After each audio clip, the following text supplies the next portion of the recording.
90s. It was right before they were going to tear it down. Kids came from everywhere. Locals came. People who lived in Los Angeles who skated came. There had to be close to 100 guys there. There used to be a gap that we had across one of the restrooms that led to out toward the ocean. And William Hightower, an old Venice Dogtown boy, was the first guy to ollie that gap.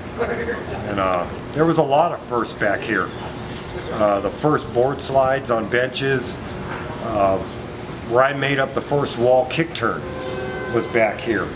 So it holds a lot of history for Los Angeles, this whole Venice Pavilion. And I used to come back here with my mother. We used to stop at the snack bar and stuff when I used to have my brothers. And, actually, at one time, this was actually an alternative school at one point. And, I actually knew a few people who went to school back there. And then I talked to some of the older guys who were veterans of Venice, and they would tell me about the music part, the amphitheater, and some of the great concerts they used to have back here. Apparently they put a roof on it at one time and it kind of ruined the acoustics, if I'm saying that correctly. And that's what kind of stopped all the music back there. But you know, it continued on with the stage.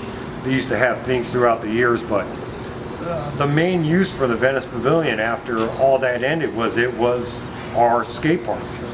And you know, the birthplace of modern street skating in Los Angeles was in this area. And the first graffiti artist we ever saw in '87, '88 was Slick and Risk. We were kind of, how do you say, just kind of like, whoa, what are these dudes doing? You know, before that it was, you know, Venice Shoreline, Venice 13, Los Angeles gang tags, and some really nice murals. But all of a sudden we had these guys coming in doing, you know, graffiti art. And kind of surprised by it. We talked to Slick, a couple of other guys, and you know, they were happened to be friends with Block and other people we knew from Venice, so you know, we were like, okay, cool. And as time went on, graffiti art became more and more of a thing in there. By the time the 90s came, it was full-blown graffiti art. It took over the whole inside. You know, it took a whole new look. And at that time, skateboarding was evolving into this more tech, music-related clothing. So it sort of went along on what was happening at the time. It was a real unique place. You know, we all miss it. And it's a shame the city of Venice didn't see the value in keeping it as a historical place.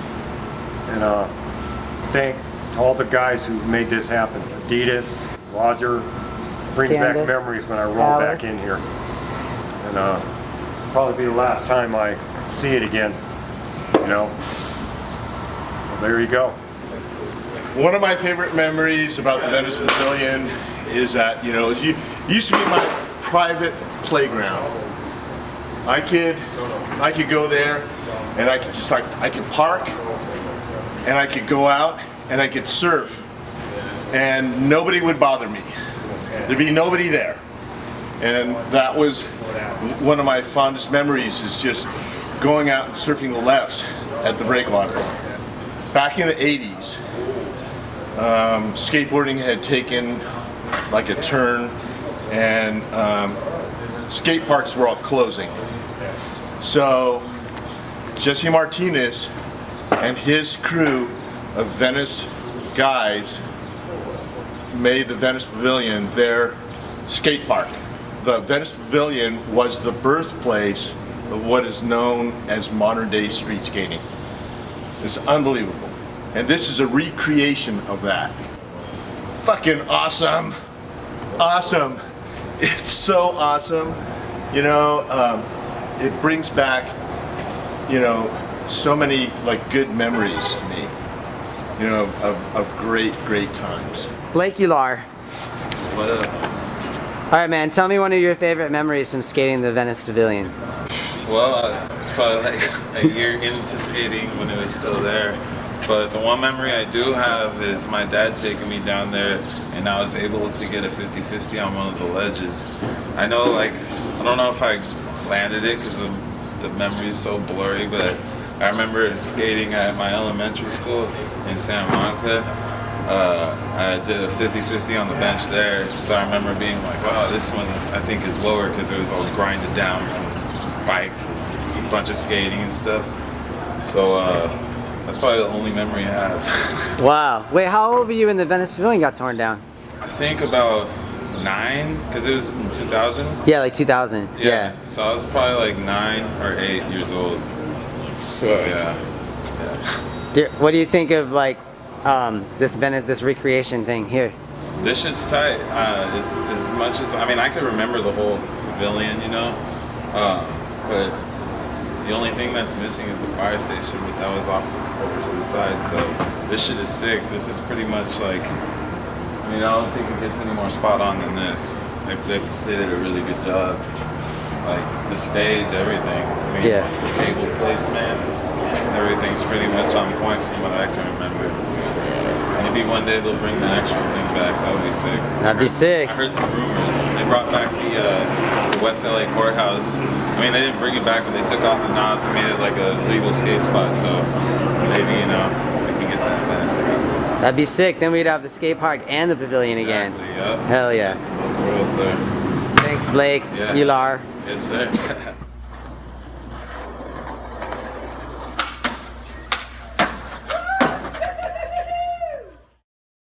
Minutes Harada. All right, man. So you skated the pavilion quite a bit. I did. Tell me I one was of there. tell me one of your favorite memories from the pavilion. I remember I did a nosebleed slide on the bench. I was pretty happy. I just remember it was kind of a scary place. Felt almost like some place where you're not supposed to be. I knew people skated there, like all my heroes and stuff, like Jesse Martinez, and I remember Scott Oster doing some wall rides on the like wall with graffiti. You know what I mean? Like it was a very magical place. It's a piece of history. You know, it's like a origin. Yeah, you know, like a birthplace. Like it's hard to explain. You know, it wasn't a skate park. It was just super raw and like you kind of had to be there. You know what I mean? Like shit was raw and fucking dangerous and fucking scary and forbidden. I don't know. Sick. So they pretty much the rumor is that wall rides were pretty much almost invented and perfected there. Oh, yeah. I mean, So I think you should do a wall ride right now so we can film it. yeah. I'd rather wall ride than talk. All right.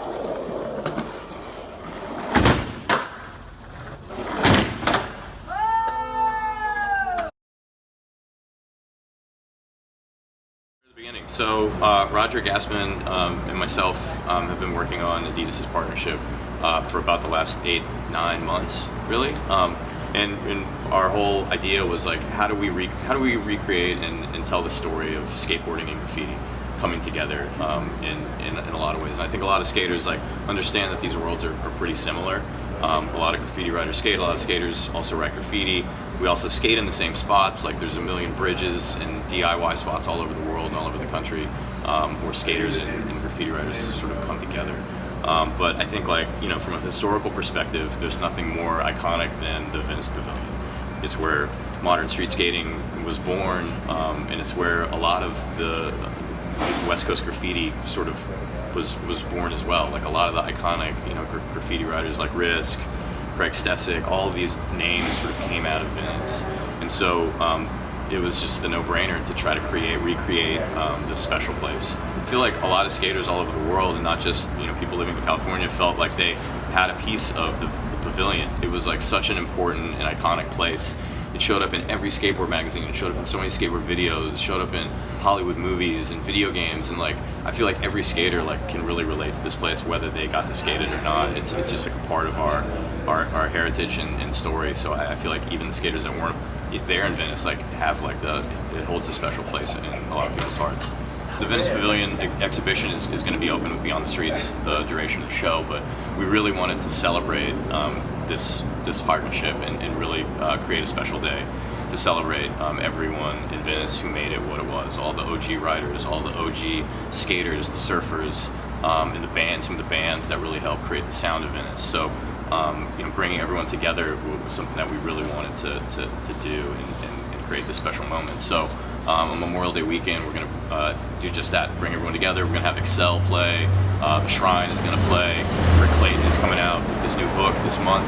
He's going to have a special signing for people to get signatures, and Bagel, who was a huge help in recreating this Venice Pavilion with Roger and I, is going to have a zine available. Juice is going to have a special zine available. A lot of dudes going to be giving out signatures. Hopefully, and there's going to be tons of skateboarding. We're going to build a quarter pipe and try to do a full-blown skate session as well. So we're psyched.